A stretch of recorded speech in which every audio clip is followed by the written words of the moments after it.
इस वीडियो में है क्लास 9th के सब्जेक्ट साइंस का चैप्टर नंबर 9 जिसका नाम है force and laws of motion. इस चैप्टर की दो वीडियो होंगी, पार्ट 1 और पार्ट 2। ये पार्ट 1 है। इस पार्ट में हम चैप्टर के सभी कॉन्सेप्ट यानी कि कंप्लीट चैप्टर करेंगे और जो पार्ट 2 होगा उसमें हम इस चैप्टर के क्वेश्चन आंसर और सभी न्यूमेरिकल्स को सोल्व करेंगे। सो पार्ट 2 का लिंक आपको मिल जाएगा नीचे डिस्क्रिप्शन बॉक्स में। पार्ट 1 को स्टार्ट करते हैं नेक्स्ट पेज से। चैप्टर का नाम है force and laws of motion. तो सबसे पहले फोर्स के बारे में समझ लेते हैं। फोर्स क्या होती है, इसको किस तरह से डिफाइन कर सकते हैं। सो यहाँ पर डेफिनेशन दी है बिल्कुल छोटी सी लाइन में, पुश और pull on an object is called force. किसी भी ऑब्जेक्ट को पुश यानी कि धक्का देना और पुल यानी कि अपनी ओर खींचना, इसी को कहा जाता है फोर्स। अब इस डेफिनेशन में कुछ डिटेल्स नहीं है, तो फोर्स की एक अलग डेफिनेशन देख लेते हैं जिसमें कुछ डिटेल्स भी दी गई हैं। सो यहाँ पर हमें दिया है It is defined as the push or pull on an object with mass that causes it to change its velocity। कोई ऑब्जेक्ट जिसका मास है, पुश और पुल करने पर उसकी वेलोसिटी में चेंज हो, तो वो किस वजह से होगा? फोर्स की वजह से। इसी को कहा जाता है फोर्स। इसमें आगे हमें यहाँ पर एक पॉइंट और दिया गया है। ये पॉइंट है it is a vector quantity. Force क्या है? एक वेक्टर क्वांटिटी है, यानी इसमें मैग्नीट्यूड और डायरेक्शन दोनों चीज़ें होती हैं। दोनों चीज़ों पर फोर्स डिपेंड करती है। अब एग्जाम्पल की बात कर लेते हैं। तो एग्जाम्पल में यहाँ पर दिया है टू ओपन और क्लोज द डोर। दरवाजे को ओपन या क्लोज करने के लिए हमें उसे करना होता है पुश या फिर पुल। या तो हम उसको धक्का दे के ओपन कर सकते हैं या फिर हम उसे अपनी ओर खींच के ओपन कर सकते हैं। दो ही ऑप्शन हमारे पास होते हैं। तो ये किस वजह से हो पाता है?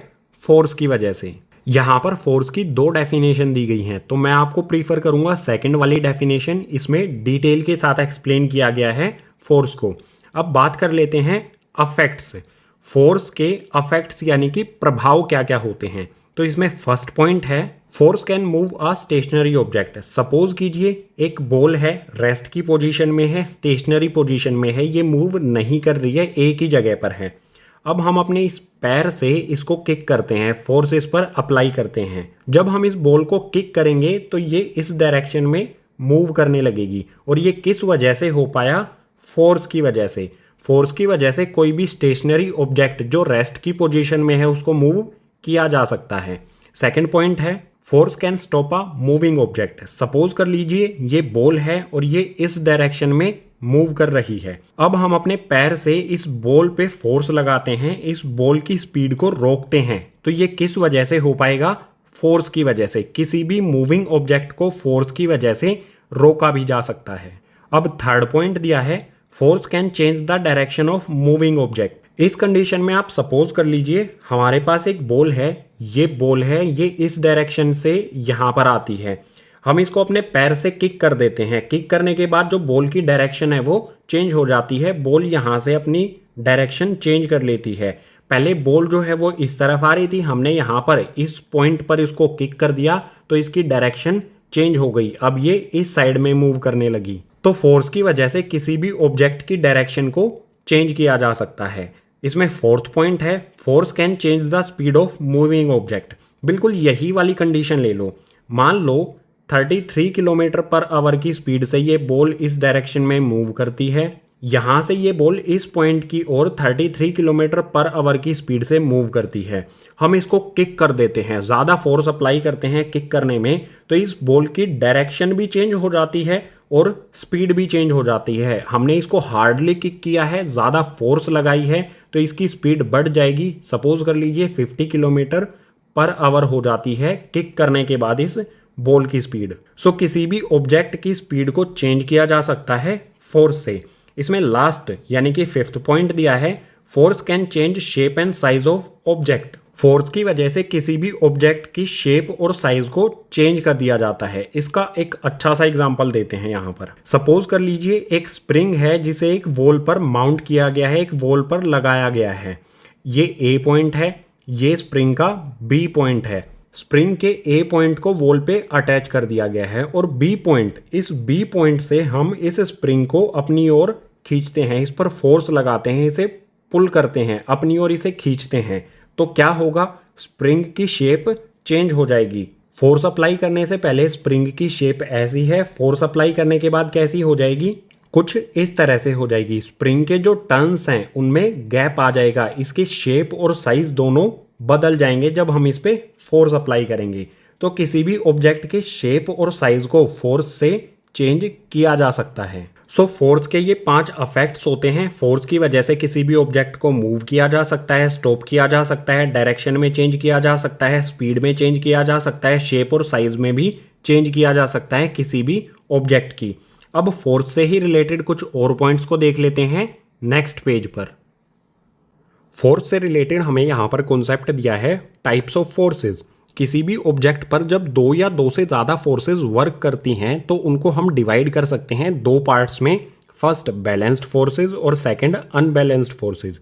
दोनों को एक एक करके समझ लेते हैं। पहले देख लेते हैं बैलेंस्ड फोर्सेस को। इसमें दिया है if the resultant of applied forces is equal to 0 then it is called balanced forces. किसी ऑब्जेक्ट पर 2 या 2 से ज़्यादा फोर्सेस जब वर्क करती हैं और रिजल्टेंट में हमें 0 मिल जाए तो ऐसी फोर्सेस को कहा जाता है बैलेंस्ड फोर्सेस। बैलेंस्ड फोर्सेस का एक एग्जांपल ले लेते हैं जिससे आप इसे और अच्छी तरह से समझ पाओगे।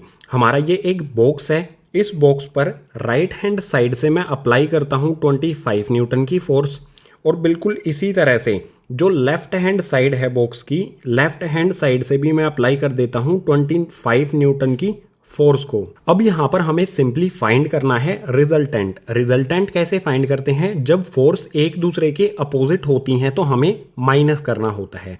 हमेशा बड़ी वाली टर्म में से छोटी वाली टर्म को माइनस करना है, लेकिन यहाँ पर क्या है, दोनों टर्म 25 न्यूटन 25 न्यूटन ये दोनों इक्वल हैं, तो किसी में से भी किसी को माइनस कर दो। 25 में से 25 को माइनस कर देंगे तो आ जाएगा 0 न्यूटन। इन दोनों फोर्सेस का जो रिजल्टेंट आया वो आ गया 0 न्यूटन। रिजल्टेंट अगर 0 है तो ऐसी फोर्सेस को कहा जाएगा बैलेंस्ड फोर्सेस। और हमेशा ध्यान रखना है जब भी फोर्सेस अपोजिट डायरेक्शन में वर्क करती हैं तो हमें माइनस करना होता है। सो रिजल्टेंट अगर 0 न्यूटन है तो ये फोर्सेस हो जाएंगी बैलेंस्ड फोर्सेस। सेकेंड पॉइंट की बात करते हैं अनबैलेंस्ड फोर्सेस। इसमें दिया है if the resultant of applied forces is greater than 0 then it is called unbalanced forces. किसी भी ऑब्जेक्ट पर अप्लाई की गई ऐसी फोर्सेस जिनका रिजल्टेंट 0 से बड़ा हो, ग्रेटर देन 0 यानी कि 0 से बड़ा हो, तो उन फोर्सेस को कहा जाएगा अनबैलेंस्ड फोर्सेस। इसका भी एग्जाम्पल ले लेते हैं। ये हमारा एक बॉक्स है। इस बॉक्स पर राइट हैंड साइड से मैं अप्लाई करता हूँ गाइज 150 न्यूटन की फोर्स। ये मैंने अप्लाई की राइट हैंड साइड से, और लेफ्ट हैंड साइड से यहाँ पर मैं अप्लाई कर देता हूँ 25 न्यूटन की फोर्स। सिंपल, दोनों फोर्सेस एक दूसरे के अपोजिट डायरेक्शन में हैं, तो रिजल्टेंट फाइंड करने के लिए क्या करेंगे, बड़ी वाली वैल्यू में से छोटी वाली वैल्यू को माइनस कर देंगे। सो मैं माइनस करूँगा 150 में से 25 को, तो आ जाएगा 125 न्यूटन। और 125 न्यूटन ये 0 से बड़ा है, यानी इस बॉक्स पर जो फोर्सेस वर्क कर रही हैं उनको हम कह सकते हैं अनबैलेंस्ड फोर्सेस। क्यों कह सकते हैं? क्योंकि जो हमारा रिजल्टेंट आया वो 0 से बड़ा है। अब यहाँ पर एक इम्पोर्टेंट पॉइंट बता देता हूँ। जो हमारी फर्स्ट टाइप की बैलेंस्ड फोर्सेस हैं इसमें कोई भी ऑब्जेक्ट मूव नहीं करेगा, ये बॉक्स मूव नहीं करेगा क्योंकि इस पे रिजल्टेंट फोर्स 0 है। और अनबैलेंस फोर्सेस वाली कंडीशन में बॉक्स मूव करेगा। किस डायरेक्शन में मूव करेगा? जिस डायरेक्शन में हाई फोर्स लगाई गई है। ये 150 न्यूटन की फोर्स इस डायरेक्शन में लगाई गई है तो बॉक्स भी इसी डायरेक्शन में ये मूव करेगा। सो ये थे हमारे फोर्सेस के 2 टाइप। एग्जाम्पल के साथ हमने इन्हें अच्छी तरह से समझ लिया। अब फोर्स से रिलेटेड न्यूमेरिकल्स भी आते हैं, तो फोर्स को मैथमेटिकली किस तरह से एक्सप्रेस किया जा सकता है ये देखते हैं नेक्स्ट पेज पर। फर्स्ट वाले पेज पर हमने फोर्स की डेफिनेशन पढ़ी थी। It is defined as the push और pull on an object with mass that causes it to change its velocity. यहाँ से हमें 2 टर्म मिलती हैं डेफिनेशन से, एक मिलता है हमें मास और एक मिलता है वेलोसिटी में चेंज।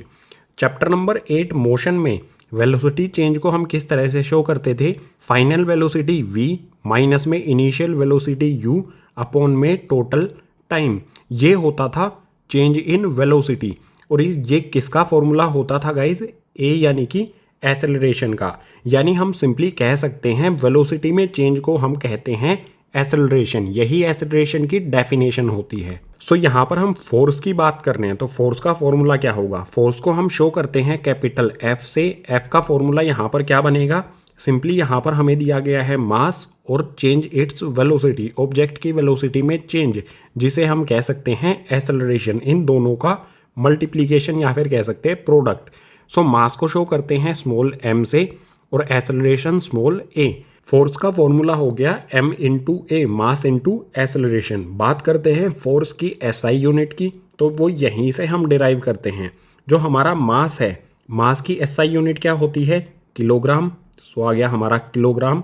और जो ये एक्सेलरेशन है, एक्सेलरेशन की SI यूनिट क्या होती है? मीटर पर सेकंड स्क्वायर। सो फोर्स की SI यूनिट क्या हो जाएगी? किलोग्राम मीटर पर सेकंड स्क्वायर। ये होता है हमारा न्यूटन के इक्वल, जिसे हम कैपिटल N से शो करते हैं। सो यहाँ पर दिया है SI unit of force. Force की SI यूनिट होती है गाइज न्यूटन, जिसे कैपिटल N से शो किया जाता है। सो यहाँ पर हमने फोर्स से रिलेटेड बेसिक कॉन्सेप्ट्स को समझ लिया है। अब नेक्स्ट पेज पर देखेंगे laws of motion, Newton's laws of motion. इसमें दिया है Newton studies the ideas of Galileo and gave the 3 laws of motion. Newton ने गैलीलियो के आइडियाज़ को स्टडी किया और मोशन के 3 लॉ बनाए, नियम बनाए। इनमें सबसे पहले है फर्स्ट लॉ ऑफ मोशन, दूसरा है सेकंड लॉ ऑफ मोशन और तीसरा है थर्ड लॉ ऑफ मोशन। अब इन तीनों को एक एक करके बिल्कुल डिटेल में समझेंगे। सबसे पहले देखेंगे first law of motion. First law of motion के साथ ही इससे रिलेटेड कॉन्सेप्ट इनर्शिया और मोमेंटम भी हम पढ़ेंगे। उसके बाद नेक्स्ट वाले कॉन्सेप्ट पर जाएंगे। सो नेक्स्ट पेज से स्टार्ट करते हैं first law of motion.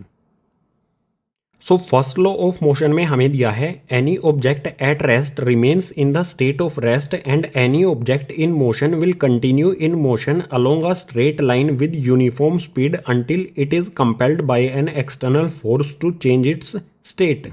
First law of motion की स्टेटमेंट में हमें दिया है कि कोई ऑब्जेक्ट रेस्ट की स्टेट में है तो वो रेस्ट की स्टेट में ही रहेगा, और कोई ऑब्जेक्ट मोशन की स्टेट में है स्ट्रेट लाइन पर यूनिफॉर्म स्पीड से, तो वो मोशन में ही रहेगा जब तक कोई एक्सटर्नल फोर्स उसकी स्टेट को चेंज नहीं कर देती।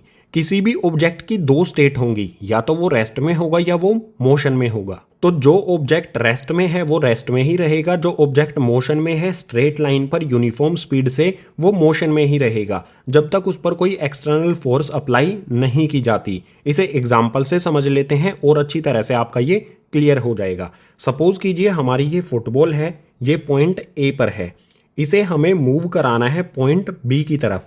कैसे कराएंगे मूव?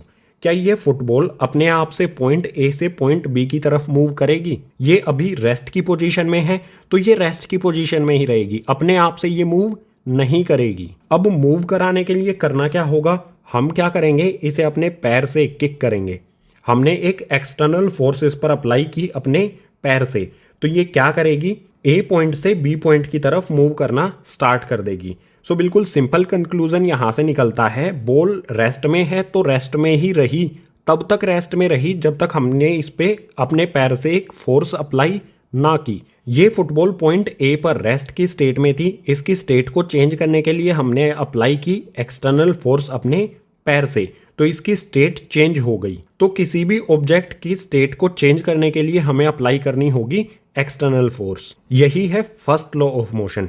एक और एग्जांपल ले लेते हैं। सपोज कीजिए हमारी ये एक कार है, ये मूव करती है एक स्ट्रेट लाइन में यूनिफॉर्म स्पीड से, और मान लीजिए इस कार पे कोई भी एक्सटर्नल फोर्स वर्क नहीं करती है, तो ये कार मोशन में ही रहेगी स्ट्रेट लाइन में यूनिफॉर्म स्पीड से। अगर इस कार की स्टेट को चेंज करना है, मोशन से इसे रेस्ट में लेके आना है, तो हमें ब्रेक अप्लाई करने होंगे। ब्रेक अप्लाई करने से क्या होगा? इसके टायर्स पर फोर्स लगेगी जो इसको रेस्ट की पोजीशन में लेके आ जाएंगे। सो किसी रेस्ट वाले ऑब्जेक्ट को मूव कराने के लिए एक्सटर्नल फोर्स अप्लाई करनी होती है, और किसी मूविंग ऑब्जेक्ट को रेस्ट की पोजीशन में लाने के लिए, रेस्ट की स्टेट में लाने के लिए भी उस पर फोर्स अप्लाई करनी होती है। अगर हमें रेस्ट से मोशन की स्टेट में लेके जाना है या मोशन से रेस्ट की स्टेट में लेके आना है, तो एक्सटर्नल फोर्स ही वर्क करेगी। हमें उस ऑब्जेक्ट पर एक्सटर्नल फोर्स अप्लाई करनी होगी। यही है guys first law of motion. So first law of motion के बाद नेक्स्ट पेज पर देख लेते हैं इनर्शिया। सो यहाँ पर है इनर्शिया। ये क्या होता है, इसकी डेफिनेशन क्या होगी? सो यहाँ पर हमें दिया है it is the tendency of object due to which it resist any change in its state of rest और यूनिफॉर्म मोशन। इनर्शिया किसी भी ऑब्जेक्ट की टेंडेंसी यानी प्रवृत्ति होती है जो रेसिस्ट यानी कि विरोध करती है उसकी स्टेट में किसी भी तरह का चेंज होने से, चाहे वो रेस्ट में हो और चाहे वो यूनिफॉर्म मोशन में हो। सिंपल वर्ड्स में बता देता हूँ, कोई ऑब्जेक्ट रेस्ट में है तो वो रेस्ट में ही रहना चाहता है, वो नहीं चाहता है कि उसकी रेस्ट की स्टेट को चेंज किया जाए। या फिर कोई ऑब्जेक्ट मोशन में है, यूनिफॉर्म मोशन में है, तो वो यूनिफॉर्म मोशन में ही रहना चाहता है, वो नहीं चाहता कि उसकी स्टेट चेंज की जाए। अगर हम ऑब्जेक्ट की स्टेट को चेंज करना चाहें तो वो रेसिस्ट यानी कि विरोध करता है और इसी टेंडेंसी यानी कि प्रवृत्ति को कहा जाता है इनर्शिया। इसको और अच्छी तरह से समझ लेते हैं एग्जाम्पल की हेल्प से। सपोज कीजिए ये कार है, रेस्ट की पोजीशन में है, इसके पीछे से मैं फोर्स अप्लाई करता हूँ, थोड़ी सी फोर्स मैं इस पर अप्लाई करता हूँ। फोर्स अप्लाई करने के बाद भी ये कार रेस्ट में ही है। फोर्स अप्लाई करने के बाद इसे मूव करना चाहिए था, मोशन में आना चाहिए था, लेकिन ये अभी भी रेस्ट में ही है। क्यों रेस्ट में है? क्योंकि कार, इसे हम ऑब्जेक्ट भी कह सकते हैं, ये ऑब्जेक्ट अपनी स्टेट में कोई भी चेंज नहीं करना चाहता, ये रेसिस्ट करता है किसी भी तरह के चेंज होने का। तो जब मैं इसे थोड़ा सा पुश करता हूँ ये अपनी स्टेट को चेंज नहीं करेगी, अपनी स्टेट में किसी भी तरह का चेंज नहीं लेकर आएगी। इसी को कहा जाता है इनर्शिया, इसी प्रवृत्ति को। अब इनर्शिया में ही हमें कुछ पॉइंट्स दिए गए हैं, इनको समझ लेते हैं। फर्स्ट पॉइंट है inertia of any object measured by its mass. किसी भी ऑब्जेक्ट का इनर्शिया मास से मेजर किया जाता है, किसी भी ऑब्जेक्ट में कितना मास है उसी से हमें पता चलता है इनर्शिया। अब मास क्या होता है गाइज? मास को हम मेजर करते हैं, मापते हैं किलोग्राम में। सिंपल वर्ड्स में ये कह सकते हैं इनर्शिया डिपेंड करता है ऑब्जेक्ट के मास पर। सेकंड पॉइंट में दिया है inertia is directly proportional to the mass. किसी भी ऑब्जेक्ट का इनर्शिया डायरेक्टली प्रोपोर्शनल होता है ऑब्जेक्ट के मास से, यानी अगर मास बढ़ेगा तो इनर्शिया भी बढ़ेगा, अगर मास कम होगा तो इनर्शिया भी कम होगा। सेकंड वाले पॉइंट को एग्जांपल की हेल्प से समझ लेते हैं। इनर्शिया डायरेक्टली प्रोपोर्शनल होता है मास के। सपोज कीजिए हमारे पास ये एक स्टोन है जिसका मास है 2 किलोग्राम और हमारे पास दूसरा यहाँ पर ये स्टोन है जिसका मास है 1000 किलोग्राम। तो बिल्कुल सिंपल सी बात है, आपको दोनों स्टोन की स्टेट को चेंज करना है। सबसे पहले आप क्या करोगे, इस 2 किलोग्राम वाले स्टोन की स्टेट को चेंज करने का ट्राई करोगे। इसका मास 2 किलोग्राम है तो आप इजीली इसकी स्टेट को चेंज कर पाओगे। अभी ये रेस्ट में है, आप अपने हाथ से इसे पिक कर लोगे। इसका मास कम है तो इनर्शिया भी कम होगा, ये ज़्यादा रेसिस्ट नहीं कर पाएगा। बहुत कम फोर्स में ही इसकी स्टेट को चेंज किया जा सकता है। अगर बात करें 1000 किलोग्राम वाले स्टोन की, हमें इसकी स्टेट में चेंज लेके आना है, हम इसे पुश करेंगे। 1000 किलोग्राम मास ज़्यादा है तो इनर्शिया भी ज़्यादा हो जाएगा, यानी इस बड़े वाले स्टोन की स्टेट को चेंज करने के लिए हमें ज़्यादा फोर्स की ज़रूरत होगी। मास ज़्यादा है तो इनर्शिया भी ज़्यादा होगा, ये ज़्यादा रेसिस्ट करेगा, विरोध करेगा अपनी स्टेट को चेंज होने से। तो बिल्कुल सिंपल सी बात है, इनर्शिया डिपेंड करता है ऑब्जेक्ट के मास से। अगर ऑब्जेक्ट का मास बढ़ेगा तो इनर्शिया भी बढ़ जाएगा, ऑब्जेक्ट का मास कम होगा तो इनर्शिया भी कम हो जाएगा। अब नेक्स्ट पेज पर इनर्शिया के डेली लाइफ एग्जांपल्स देख लेते हैं। इनर्शिया के एग्जांपल्स से पहले यहां पर एक इंपॉर्टेंट पॉइंट देख लेते हैं। यहां पर दिया है first law of motion is also known as law of inertia. जो हमारा फर्स्ट लॉ ऑफ मोशन हमने पढ़ा न्यूटन का, उसको लॉ ऑफ इनर्शिया भी कहा जाता है। क्यों कहा जाता है? अभी पीछे वाले पेज पर तो हमने दोनों को डिफरेंट पेजेस पर पढ़ा था। Guys first law of motion और लॉ ऑफ इनर्शिया जो इनकी स्टेटमेंट थी, जो इनकी डेफिनेशन थी, उनसे एक ही कंक्लूजन निकलता है। एक्सप्लेन कर देता हूं और इजी लैंग्वेज में।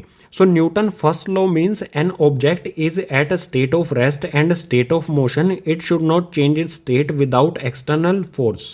Newton first law of motion का मतलब क्या है? ऑब्जेक्ट रेस्ट में है या फिर ऑब्जेक्ट मोशन में है, वो खुद से अपनी स्टेट को चेंज नहीं कर सकता है। अगर ऑब्जेक्ट की स्टेट में कोई चेंज लाना है तो उस पर एक्सटर्नल फोर्स अप्लाई करनी होगी। एंड इनर्शिया में हमने क्या समझा था? Inertia is the tendency of an object in which it should not change its state by its own. Inertia object की ऐसी टेंडेंसी है जिसमें ऑब्जेक्ट खुद से अपनी स्टेट में चेंज नहीं कर सकता है। दोनों से हमारा सिंपल और एक ही कंक्लूजन निकलता है। ऑब्जेक्ट रेस्ट में है तो वो रेस्ट में ही रहेगा, या फिर वो ऑब्जेक्ट रेस्ट में ही रहना चाहता है। ऑब्जेक्ट अगर मोशन में है तो वो मोशन में ही रहेगा, या वो मोशन में ही रहना चाहता है, वो अपनी स्टेट को चेंज नहीं करना चाहता, अगर स्टेट में चेंज करना है तो एक्सटर्नल फोर्स अप्लाई करनी पड़ेगी। दोनों से यही सिंपल सा कंक्लूजन निकलता है, इसीलिए फर्स्ट लॉ ऑफ मोशन को लॉ ऑफ इनर्शिया भी कहा जाता है। सो इस सिंपल से कॉन्सेप्ट के बाद अब देखेंगे इनर्शिया के एग्जाम्पल्स। सो इनर्शिया के एग्जाम्पल ले लेते हैं। इसमें सबसे पहले सपोज कर लीजिए ये एक बस है, रेस्ट की स्टेट में है और इसके अंदर आप यहाँ पर खड़े हो, आप भी रेस्ट की स्टेट में हो। अब ड्राइवर क्या करता है, बस को स्टार्ट करता है, रेस्ट से वो उसकी पोजीशन को चेंज करता है, मोशन में लेके आता है उसे इस डायरेक्शन में जिस डायरेक्शन में एरो लगाया गया है। जैसे ही बस इस डायरेक्शन में रेस्ट से मोशन में आएगी, बिल्कुल उसी के साथ साथ हमारे जो अपर बॉडी पार्ट है जिस डायरेक्शन में बस मूव करती है बिल्कुल उसके अपोजिट की तरफ जाएगा। बस आगे की तरफ मूव करेगी तो हमारा अपर बॉडी पार्ट पीछे की तरफ फॉल होगा, हमें झटका सा लगेगा, पीछे की तरफ हम एक बार गिरने को होंगे। ऐसा क्यों होता है गाइस? देखो सिंपल सा यहाँ पर लॉजिक है। स्टार्टिंग में बस रेस्ट की पोजीशन में थी, बॉडी भी हमारी रेस्ट की पोजीशन में थी, हमारी बॉडी रेस्ट में ही रहना चाहती है, बस आगे की तरफ मूव करना स्टार्ट करती है, लेकिन हमारी बॉडी जो रेस्ट में थी वो उसी स्टेट में रहना चाहती है, वो कोई भी चेंज नहीं चाहती। तो इसी वजह से जो हमारा अपर बॉडी पार्ट है वो पीछे की तरफ बैकवर्ड फॉल होता है। अगर हम बस के हैंडल्स को ना पकड़े तो हम इसमें पीछे की ओर गिर भी सकते हैं। तो यहाँ पर ये बैकवर्ड फॉल हमारा क्यों होता है? इनर्शिया की वजह से, क्योंकि हमारी बॉडी स्टेट चेंज नहीं करना चाहती। बिल्कुल इसी तरह से सपोज कर लीजिए जो बस है ये मोशन में है, इसके अंदर हम खड़े हैं, बस के साथ साथ हम भी मोशन में होंगे। बस एकदम से ब्रेक अप्लाई कर देती है, जैसे ही बस ब्रेक अप्लाई करती है तो हमारा अपर बॉडी पार्ट किस डायरेक्शन में फॉल करता है? फॉरवर्ड डायरेक्शन में, आगे की तरफ। ये आगे की तरफ हमें एक झटका सा लगता है, अगर हम नहीं पकड़ेंगे हैंडल्स को तो हम आगे की तरफ गिर भी सकते हैं। बस मोशन में थी, ब्रेक अप्लाई करके बस रेस्ट में आ गई, लेकिन हमारी बॉडी अभी भी मोशन में ही रहना चाहती है, वो किसी भी तरह की स्टेट में चेंज नहीं चाहती इनर्शिया की वजह से। इसलिए हम थोड़ा सा आगे की तरफ फॉल होते हैं, थोड़ा सा हमें झटका लगता है। अगर हम इसको हैंडल को नहीं पकड़ेंगे तो हम गिर भी सकते हैं। सो चाहे हम बैकवर्ड फॉल करें चाहे हम फॉरवर्ड फॉल करें, जब बस रेस्ट से मोशन में आती है तो पीछे की तरफ फॉल होता है, हमारा गिरने हो जाते हैं हम। और जब मोशन से रेस्ट में आती है बस तो हम आगे की तरफ गिरने लगते हैं। ये क्यों होता है? इनर्शिया की वजह से। इनर्शिया का यहाँ पर एक और एग्जाम्पल है। ये एक ग्लास है, इसके ऊपर ये एक हार्ड शीट है और इसके ऊपर है एक कॉइन। इस शीट को हम एकदम से हटा देंगे, जैसे ही हम इस शीट को हटाएंगे जो कॉइन है वो इस ग्लास में गिर जाएगा। शीट को हमने इस साइड में खींच दिया एकदम से, लेकिन कॉइन इसके साथ नहीं गया।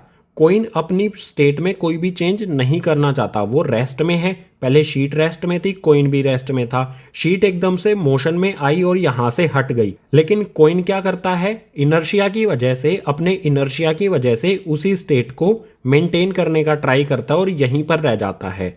अब कॉइन के नीचे शीट तो हट गई तो कॉइन ग्लास में गिर जाता है। सो ये थे हमारे कुछ डेली लाइफ एग्जाम्पल इनर्शिया के। अब नेक्स्ट पेज पर देखते हैं गाइज मोमेंटम को।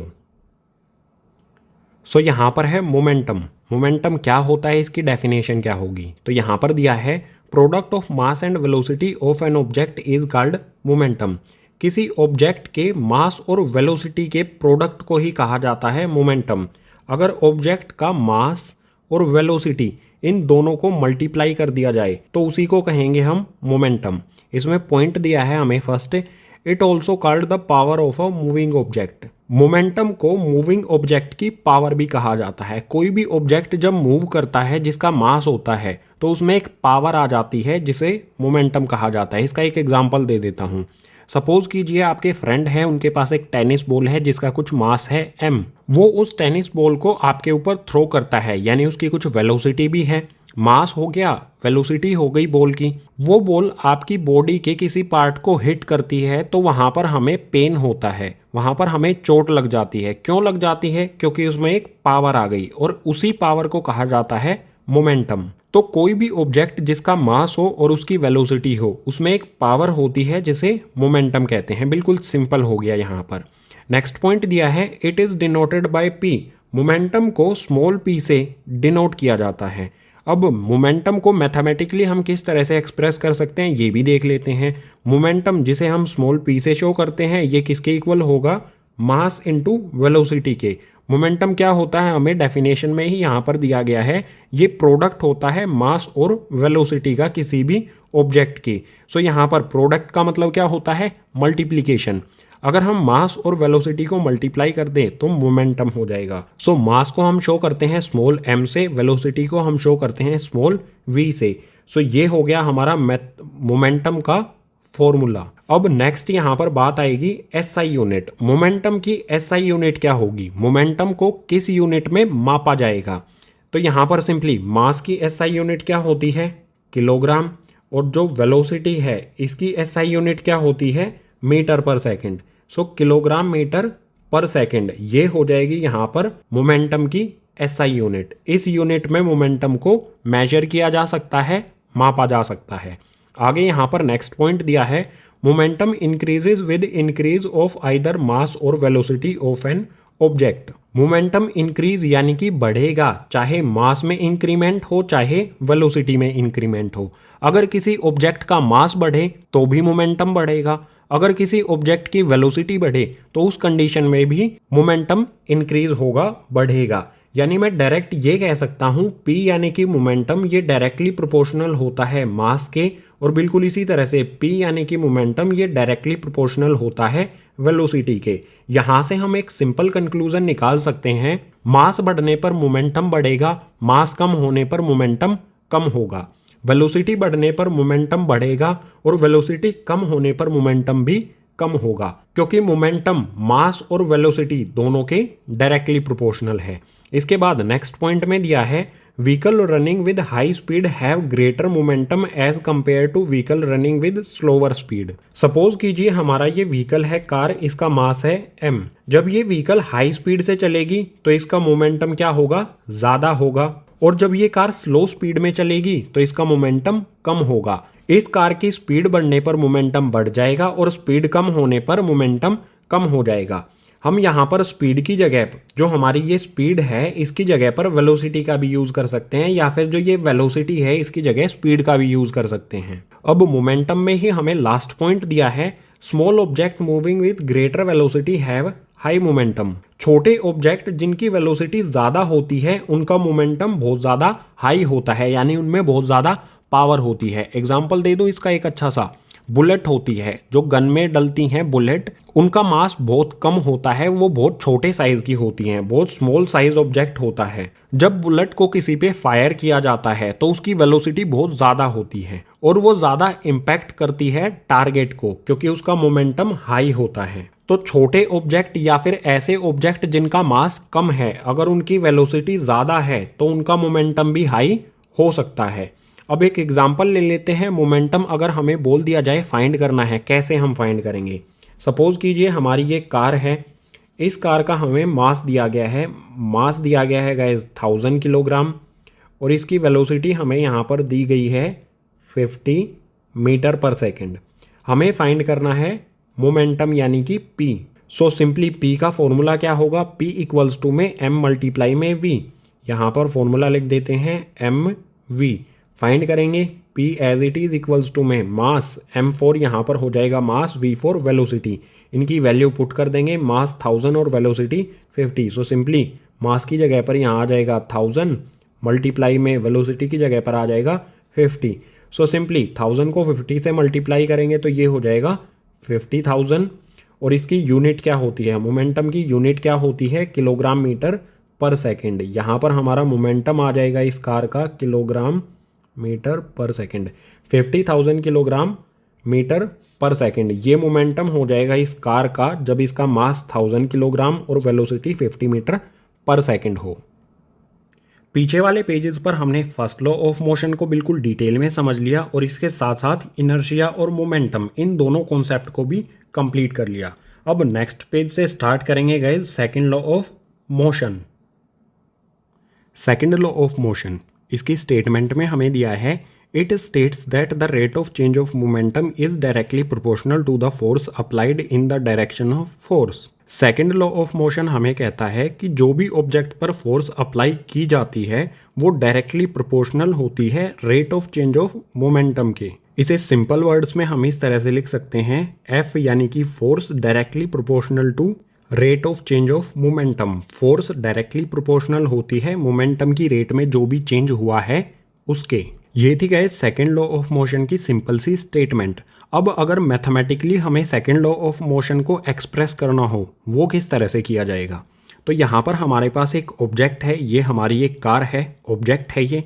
सपोज कर लीजिए इस कार का मास जो है वो m है, इस कार का मास हो गया m, और इसकी इनिशियल वेलोसिटी यानी कि स्टार्टिंग में जो इसकी इनिशियल वेलोसिटी है उसको सपोज कर लीजिए ये हो गया u, और इसके बाद यहाँ पर इसकी फाइनल वेलोसिटी और लास्ट में इसकी फाइनल वेलोसिटी हो जाती है सपोज कर लीजिए v। इसके बाद यहाँ पर पता लगाएंगे हम इनिशियल मोमेंटम कितना होगा। इस ऑब्जेक्ट का मास है m, initial velocity u, final velocity v। तो इनिशियल मोमेंटम क्या होगा, स्टार्टिंग में इस ऑब्जेक्ट का मोमेंटम क्या होगा, मास इसका m है और इसकी इनिशियल वेलोसिटी u है, तो मोमेंटम क्या होता है, mass into velocity. Initial momentum की बात करते हैं तो हम यूज करेंगे इनिशियल वेलोसिटी को, सो मास m मल्टीप्लाई में इनिशियल वेलोसिटी u, ये हो जाएगा guys initial momentum m multiply में u। इसके बाद ये बताइए फाइनल मोमेंटम क्या होगा। मास तो सेम है, मास में तो कोई चेंज नहीं आया, लेकिन वेलोसिटी चेंज हो गई v, ये फाइनल वेलोसिटी हो गई। तो फाइनल मोमेंटम में हम यूज करेंगे फाइनल वेलोसिटी का। फाइनल मोमेंटम क्या हो जाएगा, मास इनटू में फाइनल वेलोसिटी v, सो यहाँ पर आ जाएगा हमारा m मल्टीप्लाई में v। ये हो गया हमारा इनिशियल मोमेंटम m मल्टीप्लाई में u, और ये हो गया फाइनल मोमेंटम m मल्टीप्लाई में v। अब हमें बोला क्या गया है वो कंडीशन अप्लाई कर देते हैं स्टेटमेंट वाली। फोर्स जो है वो डायरेक्टली प्रोपोर्शनल होती है rate of change of momentum के। यहाँ पर मोमेंटम की रेट में कितना चेंज हुआ है उसके डायरेक्टली प्रोपोर्शनल होगी। और चेंज कैसे हम फाइंड करेंगे, फाइनल मोमेंटम में से इनिशियल मोमेंटम को माइनस करेंगे। सो यहाँ पर चेंज कितना हुआ है, mv माइनस में mu, फाइनल मोमेंटम माइनस में इनिशियल मोमेंटम। ये तो मोमेंटम में चेंज हुआ है, हमें क्या करना है, rate of change of momentum कितनी रेट से हुआ है तो उसमें डिवाइड में करना होगा हमें t। जैसे हमने चैप्टर नंबर 8 में किया था ना, rate of change in velocity, उसे किस तरह से फाइंड हम करते थे, v माइनस में u अपॉन में t। फाइनल वेलोसिटी माइनस में इनिशियल वेलोसिटी अपॉन में टाइम, इसे कहा जाता था rate of change of velocity. Velocity में किस रेट से चेंज हुआ है, और ये किसके इक्वल होता था गाइज, एसेलरेशन के। ये एसेलरेशन का फॉर्मूला होता है। बिल्कुल उसी तरह से rate of change of momentum के यहाँ पर डिवाइड में आ जाएगा t, इसे कहेंगे हम rate of change of momentum. अब सिंपली इस साइड में हमारा f एज इट इज आएगा, आगे सोल्व करेंगे इसे, प्रोपोर्शनल का साइन एज इट इज आएगा, ये गाइज प्रोपोर्शनल का साइन है, ठीक है। अब यहाँ पर ऊपर वाली वैल्यूज में देख सकते हो, यहाँ पर भी m है, यहाँ पर भी m है, तो m को हम कॉमन ले लेंगे। m कॉमन लेने पर बचेगा क्या, v माइनस में u और अपॉन में t। इसमें से m कॉमन ले लिया तो v यहाँ पर बच जाएगा, m u में से m कॉमन ले लिया तो u यहाँ पर बच जाएगा। अब सिंपली हमारा f एज इट इज आ जाएगा, प्रोपोर्शनलिटी का साइन लगा देंगे, m आ जाएगा, जो हमारा v माइनस यू अपॉन में t है। v माइनस यू अपॉन में t ये किसके इक्वल होता है, एसेलरेशन के। सो इस वाले पार्ट की जगह हम पुट कर देंगे एसेलरेशन यानी कि a। सो सिंपली यहाँ पर हमें एक इक्वेशन मिलेगी, f directly proportional to mass into acceleration. Force directly proportional होता है मास इनटू एसेलरेशन के। अब इस प्रोपोर्शनलिटी साइन को हटाना होगा, सो यहाँ पर हमारा f आ जाएगा, इक्वल्स का साइन हमने लगा दिया। प्रोपोर्शनलिटी साइन को हटाने के लिए हमें एक प्रोपोर्शनल कांस्टेंट की ज़रूरत होगी, सो प्रोपोर्शनल कांस्टेंट ले लेते हैं k। इस प्रोपोर्शनल को हटाने के लिए हमने कांस्टेंट प्रोपोर्शनल ले लिया k, उसके बाद हमारा ma मास इनटू एसेलरेशन ये एज इट इज आ जाएगा। सो फोर्स क्या होगी हमारी, F इक्वल्स टू में KMA, जहाँ पर K क्या है हमारा प्रोपोर्शनल कांस्टेंट। अगर इस प्रोपोर्शनल कांस्टेंट अगर हम K इक्वल्स टू में 1 रख दें, K की वैल्यू यहाँ पर हम 1 रख देते हैं, तो हमारा फोर्स का फॉर्मूला क्या हो जाएगा गाइज, F इक्वल्स टू में मास इनटू एसेलरेशन। K की वैल्यू 1 होने पर M और A को 1 में मल्टीप्लाई करेंगे, इसकी जगह पर हमने 1 पुट किया तो 1 को ma से मल्टीप्लाई करेंगे तो ma ही रहेगा। सो फोर्स का हमारा फॉर्मूला आ जाएगा सेकेंड लॉ ऑफ मोशन में, F equals to mass into acceleration. अब आप कहोगे k की वैल्यू 1 क्यों रखी आपने, इसे भी एक्सप्लेन कर देता हूँ गाइज। यहाँ पर देखो, ध्यान से समझना इस चीज़ को। सपोज कीजिए हमारा कोई ऑब्जेक्ट है जिसका मास है गाइज 1 किलोग्राम।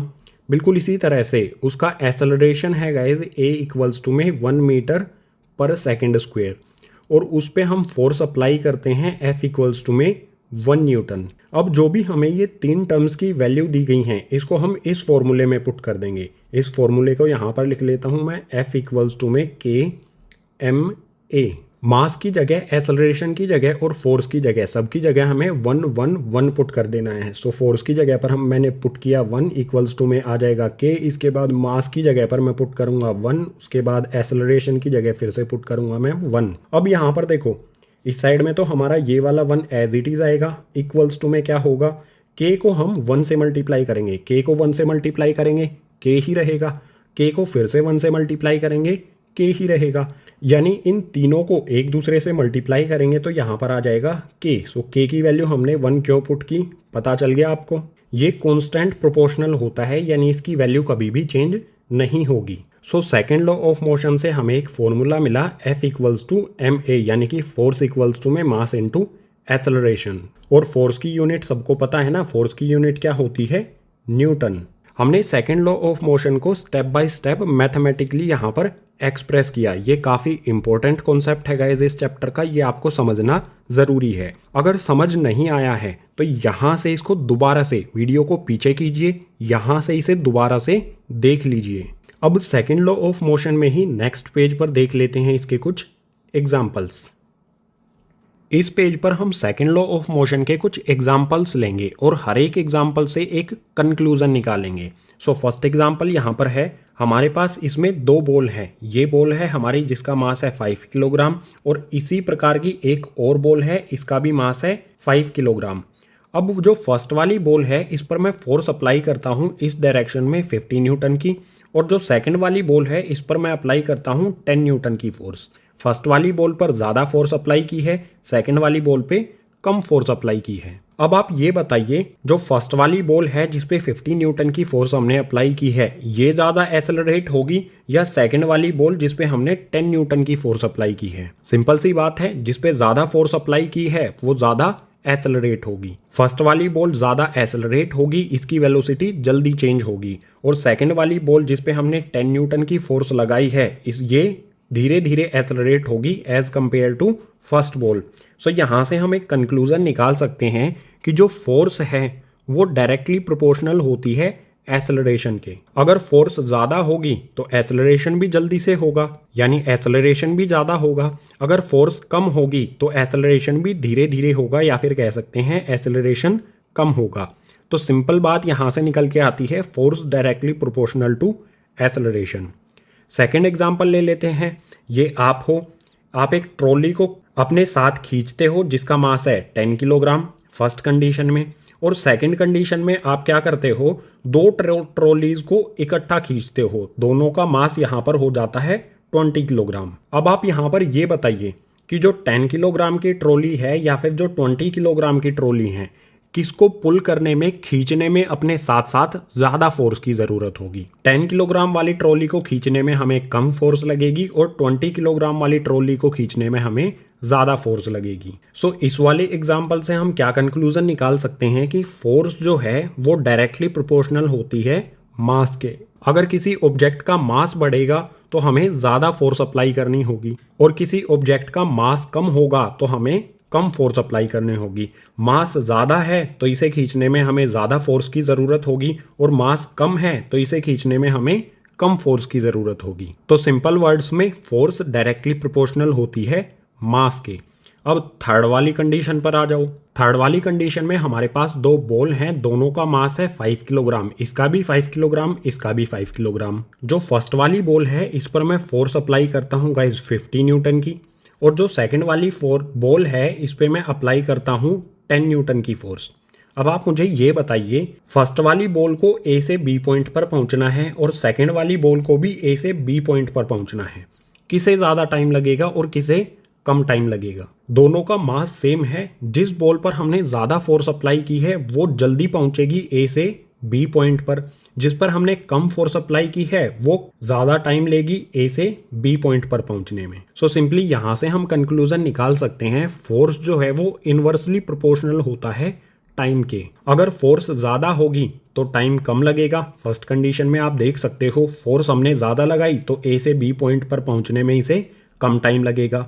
और फोर्स अगर कम होगी, हमने अगर 10 न्यूटन की फोर्स कम फोर्स लगाई तो इसे ज़्यादा टाइम लगेगा ए से बी पॉइंट पर पहुंचने में। सो किसी भी ऑब्जेक्ट पर जब हम फोर्स ज़्यादा लगाएंगे तो टाइम कम लगेगा और फोर्स कम लगाएंगे तो टाइम ज़्यादा लगेगा। ये हमने फोर्स से रिलेटेड कुछ एग्जाम्पल्स देख लिए हैं और हर एक एग्जाम्पल से हमने यहाँ पर एक कंक्लूजन निकाला है।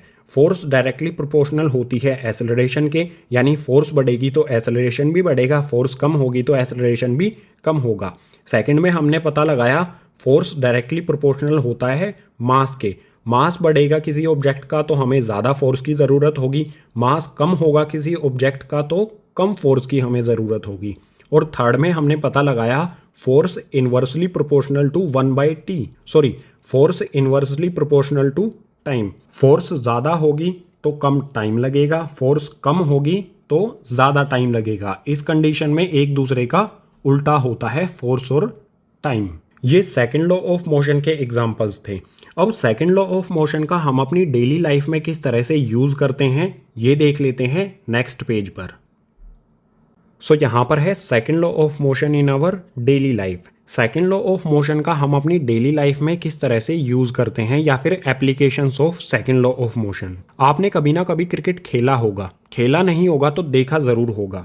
तो पहला एग्जाम्पल या फिर पहला यूज़ यहाँ पर हमारा क्रिकेट से रिलेटेड ही ले लेते हैं। क्रिकेट में जब भी कोई प्लेयर बॉल को कैच करता है, सपोज कीजिए ये एक प्लेयर है और इसके पास बॉल आती है उड़ती हुई। जैसे ही बॉल इसके हाथ को टकराती है ये अपने हाथों को, बॉल को पकड़ के अपने हाथों को पीछे की डायरेक्शन में मूव करता है। ऐसा क्यों करता है गाइज? जो ये बॉल है इसका कुछ मास होगा और ये मूव कर रही है तो इसकी कुछ ना कुछ वेलोसिटी भी होगी। किसी भी ऑब्जेक्ट का मास और वेलोसिटी होना यानी उसमें एक पावर है और उस पावर को कहा जाता है मोमेंटम। तो जैसे ही बॉल इसके हाथ को टच करेगी ये अपने हाथों को पीछे की ओर लेके आएगा।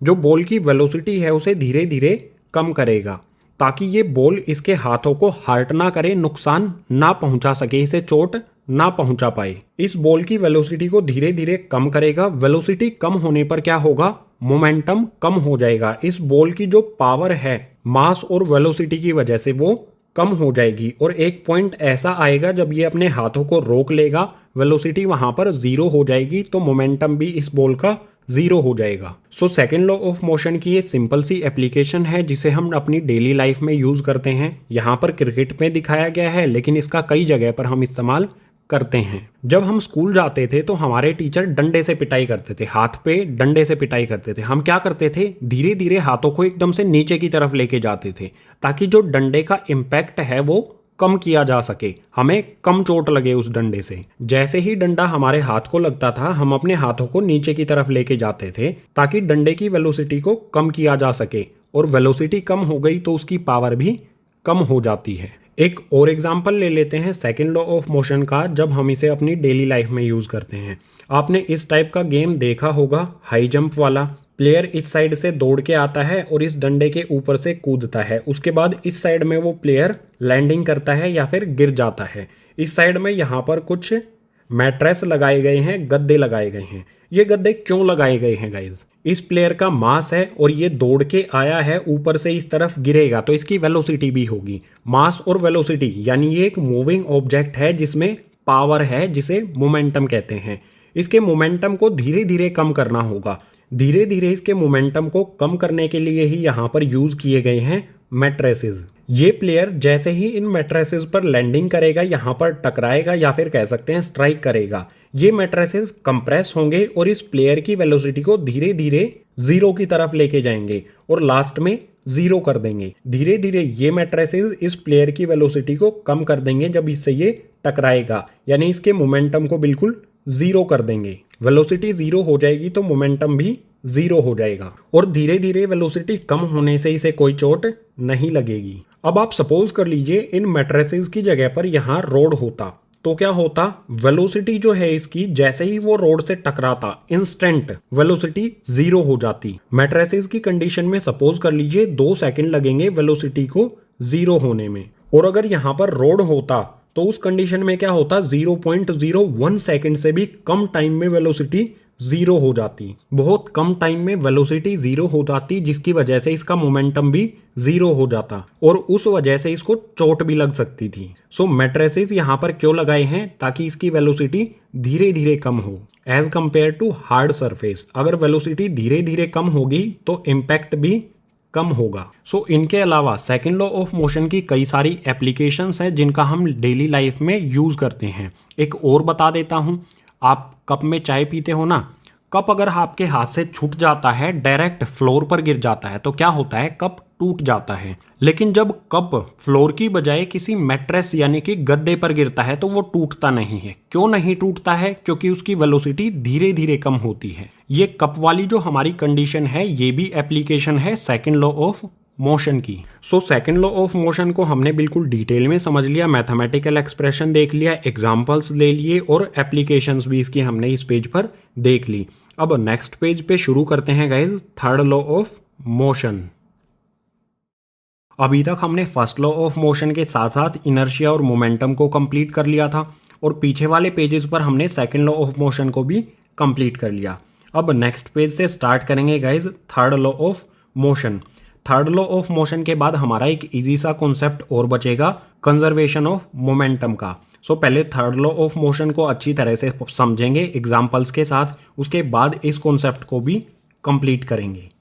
थर्ड लॉ ऑफ मोशन इसमें दिया है, it states that if a body exerts a force on a second body, the second body exerts a force that is equal in magnitude and opposite in direction।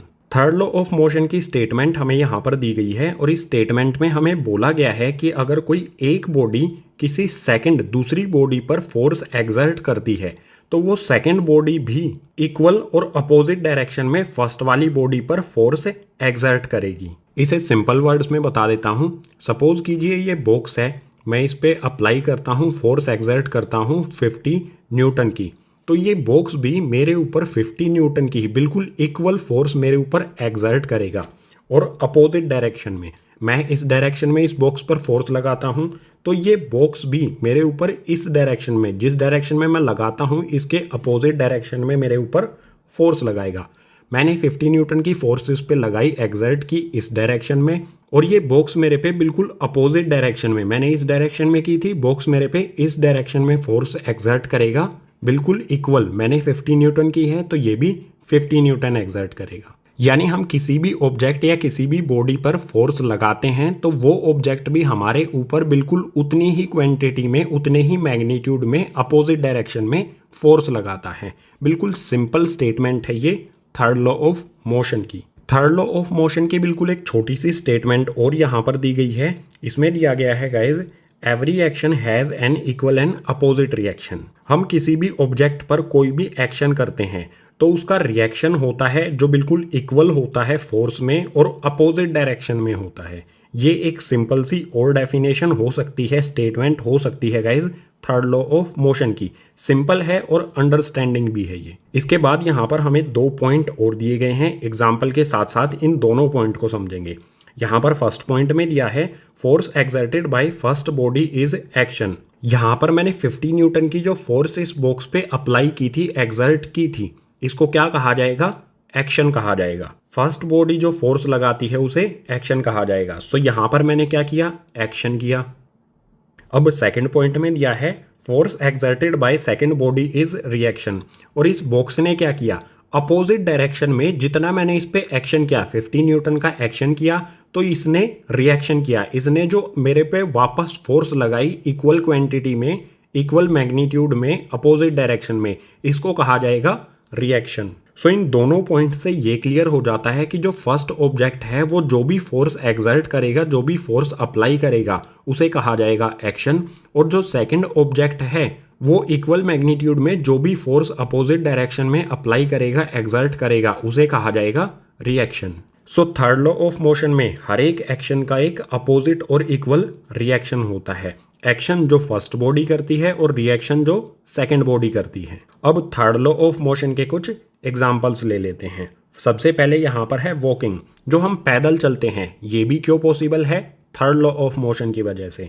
Explain कर देता हूँ यहाँ पर। हमें walk करने के लिए या फिर पैदल चलने के लिए क्या करना होता है, हम अपने पैरों का यूज़ करते हैं। मैं अपने पैरों से ग्राउंड को पुश करता हूँ। हमेशा हम अपने पैरों से ग्राउंड को इस डायरेक्शन में पुश करते हैं जिस डायरेक्शन में ये एरो यहाँ पर बनाया गया है। मैं ग्राउंड को इस डायरेक्शन में पुश करता हूँ, मेरे पैर ग्राउंड पे इस साइड में एक्शन करते हैं। इस साइड में मैंने एक्शन किया तो बिल्कुल इसके अपोजिट डायरेक्शन में ग्राउंड क्या करेगा, मेरे ऊपर रिएक्शन करेगा। मैंने ग्राउंड पर इस डायरेक्शन में एक्शन किया, ग्राउंड को इस तरफ पुश किया तो ग्राउंड क्या करेगा, मुझे अपोजिट डायरेक्शन में इस डायरेक्शन में पुश कर देगा, रिएक्शन होगा ग्राउंड का ये। सो इस वजह से हमारी बॉडी आगे की तरफ हो जाती है। मैं ग्राउंड को इस डायरेक्शन में धक्का देता हूँ, ग्राउंड मुझे इसके अपोजिट डायरेक्शन में इस साइड धक्का दे देता है, इसलिए हमारी बॉडी आगे की तरफ बढ़ जाती है। इसी तरह से कर पाते हैं गाइज हम वॉकिंग। अब सेकंड एग्जांपल देख लेते हैं, जंपिंग फ्रॉम बोट। जब हम बोट से कूदते हैं तो बोट थोड़ी सी पीछे की तरफ जाती है। ये क्यों होता है, थर्ड लॉ ऑफ मोशन की वजह से। गाइज हम क्या करते हैं, हम आगे की डायरेक्शन में एक्शन करते हैं। हमने इस डायरेक्शन में जिस साइड एरो लगाया है मैंने यहाँ पर, इस डायरेक्शन में मैंने एक्शन किया। मैंने अपनी बॉडी और अपने पैरों को इस डायरेक्शन में मूव किया तो इसके अपोजिट क्या होगा, रिएक्शन होगा। मैंने एक्शन फोर्स इस साइड में फोर्स लगाई तो इसके अपोजिट यहाँ पर फोर्स लगेगी, जिसकी वजह से ये रिएक्शन फोर्स लगेगी, जिसकी वजह से पीछे की तरफ बोट मूव करती है। थोड़ा सा ये मूव करती है जब हम बोट से उतरते हैं। सो इस डायरेक्शन में एक्शन होगा तो बोट पीछे की तरफ जाएगी रिएक्शन की वजह से। इसके बाद यहाँ पर एक अच्छा सा और एग्जाम्पल आ जाता है, रॉकेट। दिवाली पे जो हम रॉकेट छुड़ाते हैं या फिर जो स्पेस वाले रॉकेट होते हैं, बिल्कुल सिमिलर कॉन्सेप्ट होता है। ये भी वर्क करते हैं guys third law of motion पर। रॉकेट फ्यूल जब बर्न होता है तो वो नीचे की तरफ एक्शन करता है, नीचे की तरफ फोर्स लगाता है। इसी एक्शन के अपोजिट में एक फोर्स आएगी गाइज, जिसे कहेंगे हम रिएक्शन। इस एक्शन के बिल्कुल अपोजिट डायरेक्शन में वर्क करेगा रिएक्शन, जिसकी वजह से रॉकेट ऊपर की डायरेक्शन में मूव करता है। रॉकेट फ्यूल में गैसेस होती हैं, जब इन गैसेस का कंबशन किया जाता है, इन गैसेस को बर्न किया जाता है तो ये नीचे की तरफ बहुत हाई फोर्स एक्सर्ट करती हैं और इसके बिल्कुल अपोजिट में गाइज क्या होता है, रिएक्शन फोर्स होता है, क्योंकि किसी भी एक्शन का रिएक्शन होता है जिसकी वजह से ये रॉकेट ऊपर की तरफ मूव करता है। थर्ड लॉ ऑफ मोशन की वजह से हम वॉक कर पाते हैं। थर्ड लॉ ऑफ मोशन की वजह से हम वॉक कर पाते हैं ग्राउंड पर। थर्ड लॉ ऑफ मोशन की वजह से जब हम बोट से जंप करते हैं तो बोट पीछे की डायरेक्शन में मूव करती है। इसके अलावा रॉकेट में भी क्या होता है, third law of motion, rocket ऊपर की डायरेक्शन में मूव इसलिए कर पाता है क्योंकि गैसेस जो हैं वो नीचे की तरफ फोर्स एक्सर्ट करती हैं, नीचे की तरफ वो एक्शन करती हैं और इसका अपोजिट रिएक्शन होता है ऊपर की डायरेक्शन में, इसलिए रॉकेट ऊपर की तरफ मूव करेगा। ये थे guys third law of motion के कुछ एग्जाम्पल्स। कुछ और एग्जाम्पल्स देख लेते हैं, चलो नेक्स्ट पेज पर। थर्ड लॉ ऑफ मोशन का नेक्स्ट एग्जाम्पल है यहाँ पर रिकॉइल ऑफ गन। जब हम ट्रिगर दबाते हैं किसी भी गन का तो बुलेट आगे की तरफ मूव करती है। एक्शन क्या होता है, इस डायरेक्शन में बुलेट मूव करती है, बहुत हाई वेलोसिटी से इस डायरेक्शन में बुलेट एक्शन करती है। तो इसके अपोजिट में, बिल्कुल इसके अपोजिट में गाइज रिएक्शन होता है और रिएक्शन की वजह से हम फील करते हैं रिकॉइल ऑफ गन। जो गन का पार्ट हमारी बॉडी से टच होता है, हमारे शोल्डर से टच होता है, ये पीछे की तरफ हमें थोड़ा सा झटका देता है, इसी को कहा जाता है रिकॉइल ऑफ गन। सो बिल्कुल सिंपल है, बुलेट आगे की तरफ एक्शन करती है, आगे की तरफ मूव करती है।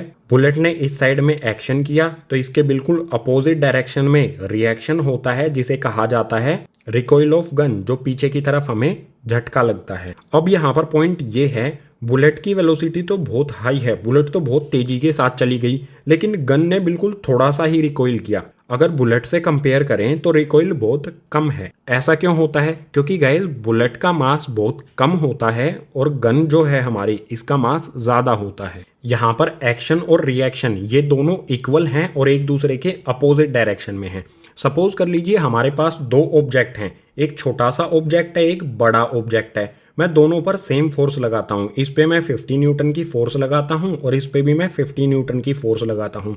कौन सा दूर तक जाएगा, जिसका मास कम होगा। जिसका मास कम है वो ज़्यादा दूर तक जाएगा, जिसका मास ज़्यादा है वो कम दूरी तक जाएगा। इसी वजह से जो बुलेट है वो हाई वेलोसिटी के साथ गई और जो गन है बुलेट की कंपेयर में उसका रिकॉइल बहुत कम होता है क्योंकि इसका मास ज़्यादा है। इन दोनों ऑब्जेक्ट पर अगर मैं 50-50 न्यूटन की फोर्स एक्सर्ट करूंगा तो इस वाले छोटे वाले जिसका मास कम है इस वाले ऑब्जेक्ट की वेलोसिटी ज़्यादा होगी, इस वाले ऑब्जेक्ट की वेलोसिटी कम होगी। यही कॉन्सेप्ट गाइज यहाँ पर होता है एप्लीकेबल। इसके बाद यहाँ पर है swimming. Third law of motion की वजह से ही हम स्विमिंग करते हैं। हम अपने हाथों से वाटर को इस डायरेक्शन में पुश करते हैं, फोर्स लगाते हैं वाटर पर, इस डायरेक्शन में हमने किया एक्शन, और बिल्कुल इसके अपोजिट डायरेक्शन में वाटर हमें पुश कर देता है जिसे कहा जाएगा रिएक्शन। हमने वाटर पे अपने हाथों से इस डायरेक्शन में फोर्स लगाई, वाटर ने रिएक्शन फोर्स इस डायरेक्शन में बिल्कुल इसके अपोजिट डायरेक्शन में हम पे लगाई। इसी वजह से हमारी बॉडी स्विमिंग करते टाइम आगे की तरफ वाटर में मूव कर जाती है। सो स्विमिंग में भी एप्लीकेबल होता है थर्ड लॉ ऑफ मोशन। अब यहाँ पर गाइज एक इंपॉर्टेंट कॉन्सेप्ट समझ लेते हैं। रॉकेट वाला हमने पीछे पेज पर देख लिया था एग्जाम्पल। सपोज कीजिए नीचे की डायरेक्शन में 50 न्यूटन की फोर्स एक्सर्ट करती हैं ये गैसेज, नीचे की तरफ एक्शन होता है 50 न्यूटन का इन गैसेज की वजह से। तो ऊपर की ओर भी कितना होगा, रिएक्शन भी कितना होगा, 50 न्यूटन का बताया गया है, क्योंकि जितना गैसेज एक्शन करेंगे नीचे की डायरेक्शन में 50 न्यूटन की फोर्स एक्सर्ट करेंगी तो बिल्कुल इसके अपोजिट और इक्वल अपोजिट डायरेक्शन में यानी कि ऊपर की ओर रिएक्शन होगा 50 न्यूटन फोर्स का। अब यहाँ पर इन दोनों में अगर हमें रिलेशन बनाना हो, इन दोनों फोर्स में एक्शन और रिएक्शन में, तो किस तरह से बनाएंगे गाइस? देखो सिंपल है, 50 न्यूटन की फोर्स हमने डाउनवर्ड नीचे की तरफ यहाँ पर गैसेज ने लगाई, हमने नहीं गैसेज ने लगाई, और बिल्कुल इसके अपोजिट 50 न्यूटन की फोर्स है, तो इसे हम बिल्कुल इस तरह से लिखेंगे 50 न्यूटन और 50 न्यूटन।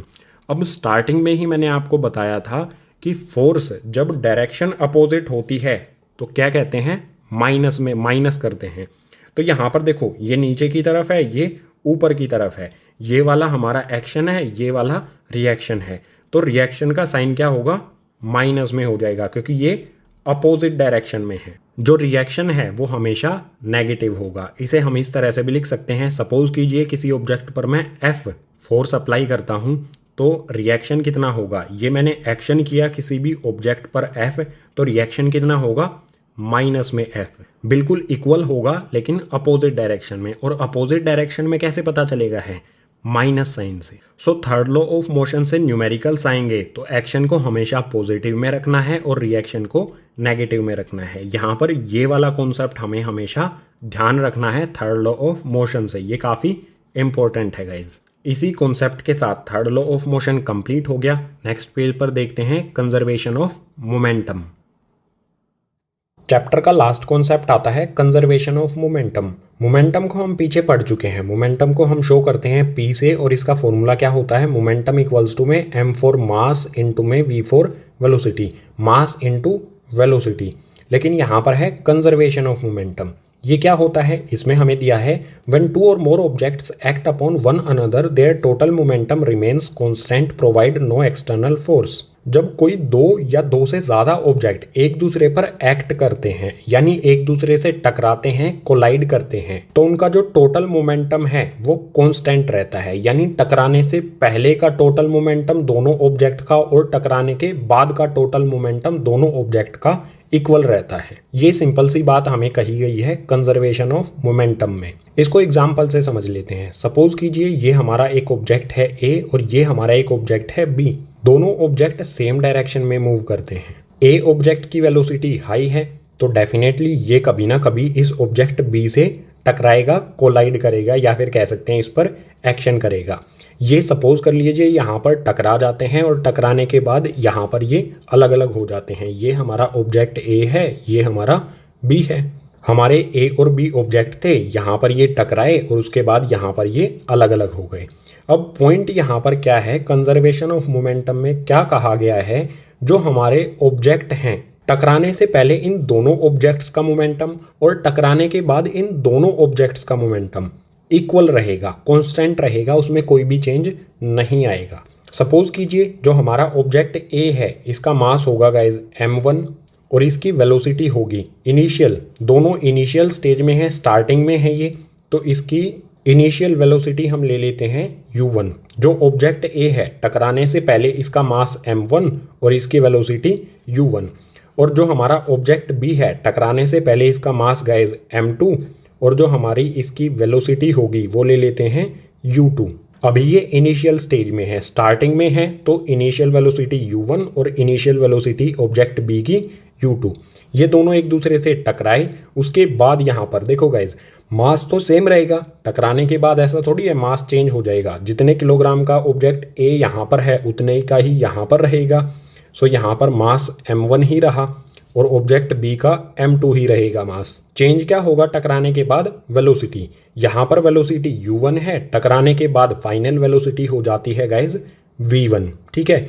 और जो ऑब्जेक्ट बी है इसकी वेलोसिटी इनिशियल थी u2, टकराने के बाद हो जाती है v2। अब यहाँ पर मोमेंटम का फॉर्मूला क्या पढ़ा था हमने? Mass into velocity. सो इन दोनों ऑब्जेक्ट का टकराने से पहले का मोमेंटम क्या होगा? सिंपल सी बात है, ऑब्जेक्ट ए का मोमेंटम क्या होगा? m1 मल्टीप्लाई में u1। यहाँ पर मैं लिखता हूँ m1 मल्टीप्लाई में u1, m1 इंटू में u1। और ऑब्जेक्ट बी का मोमेंटम कितना हो जाएगा? m2 मल्टीप्लाई में u2। सो यहाँ पर लिखता हूँ m2 u2। ये इक्वल होगा दोनों ऑब्जेक्ट का मोमेंटम टकराने से पहले, ये मोमेंटम इक्वल होगा टकराने के बाद दोनों ऑब्जेक्ट के मोमेंटम के। सो यहाँ पर फर्स्ट वाला जो हमारा ए ऑब्जेक्ट है टकराने के बाद इसका मोमेंटम क्या हो जाएगा? मास इनटू में वेलोसिटी। सो यहाँ पर मास है हमारा m1, वेलोसिटी है v1। प्लस का साइन लगाएंगे क्योंकि हमें इन दोनों का मोमेंटम फाइंड करना है। जो ऑब्जेक्ट बी है इसका मोमेंटम क्या हो जाएगा टकराने के बाद? m2 मल्टीप्लाई में v2। सो यहाँ पर आ जाएगा m2 v2। सो ये फॉर्मूला बन गया हमारा कंजर्वेशन ऑफ मोमेंटम का। दोनों ऑब्जेक्ट के टकराने से पहले का मोमेंटम और टकराने के बाद का मोमेंटम ये इक्वल होता है। हम इसे इस तरह से भी लिख सकते हैं, इसको हम लिख देते हैं गाइज इनिशियल मोमेंटम। टकराने से पहले वाले को हम कहेंगे इनिशियल मोमेंटम, ये इक्वल होगा गाइज फाइनल मोमेंटम के, टकराने के बाद वाले मोमेंटम के। टकराने से पहले दोनों ऑब्जेक्ट के टोटल मोमेंटम को कहेंगे इनिशियल मोमेंटम और टकराने के बाद दोनों ऑब्जेक्ट के टोटल मोमेंटम को कहेंगे final momentum. So simple words में कंजर्वेशन ऑफ मोमेंटम क्या है? इनिशियल मोमेंटम इक्वल्स टू में final momentum. Conservation of momentum के साथ चैप्टर हो जाता है कंप्लीट। उम्मीद करूंगा चैप्टर के सभी कॉन्सेप्ट आपको समझ आए होंगे। अगर समझ आए हैं तो इस वीडियो को अपने क्लासमेट्स के साथ ज़्यादा से ज़्यादा शेयर करो। अगर कोई डाउट रहता है तो उसे कमेंट बॉक्स सेक्शन में मेंशन करो। जो भी आपके डाउट हैं उनको लाइव क्लासेस में इंक्लूड किया जाएगा। इसके अलावा इस चैप्टर के जो भी क्वेश्चन आंसर्स हैं या फिर जो भी न्यूमेरिकल्स हैं, न्यूमेरिकल्स काफ़ी इंपॉर्टेंट हैं, इन सभी को कराया जाएगा गाइज पार्ट 2 में। इस चैप्टर के पार्ट 2 की वीडियो का लिंक आपको मिल जाएगा नीचे डिस्क्रिप्शन बॉक्स में।